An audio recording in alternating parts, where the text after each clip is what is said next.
So hello guys, আমরা একটা নতুন ভিডিও নিয়ে চলে এসেছি। আজকে আমরা পিকে প্রথমে নেমে কোনো রকম বান্দা না পেয়ে আমরা সোজা বিমান শক্তি স্ট্রিটে চলে এসেছি।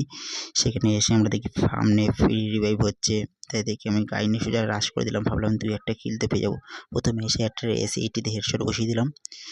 দেখলাম যে একজন রিভাইভ করছে, নক হয়ে পড়েও নিজের বান্দাকে প্রাণ চেষ্টা করছে। ততক্ষণ আটটাকে ওয়াইপ আউট করে দিলাম পুরো টিম। একে আমরা এখানে রিভাইভ করতে দিলাম। ভাবলাম এদের পুরো স্কোয়াডের সাথে টিম আপ করবো এবং ম্যাচটা বুইয়া দিয়ে দেবো ওদের। কিন্তু লাস্ট পর্যন্ত সেটা আর হলো না আমাদের এই 1 নম্বর বান্দার জন্য। আমাদের টিমমেটই দেখো এসে গাদ্দারি করলো। ওর হাবভাব দেখে প্রথমে বোঝাই যাচ্ছিল না যে ও গাদ্দারি করতে পারে। ওর হাবভাবটা হঠাৎ করে দেখো চেঞ্জ হয়ে গেল।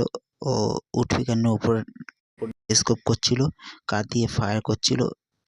ওদের বান্দারা নেমেছে। ও দেখো ওরে মারার চেষ্টা হচ্ছে, আপ্রাণ মারার চেষ্টা করছে। আমি একেও বাঁচাতে গেছিলাম, কিন্তু না, শেষ পর্যন্ত বাঁচাতে পারিনি।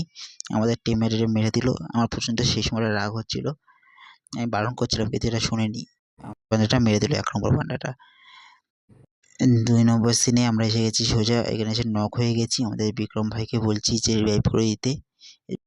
রিভাইভ করছে, ততক্ষণে তোমরা গিয়ে সাবস্ক্রাইবটা করে নিতে পারো।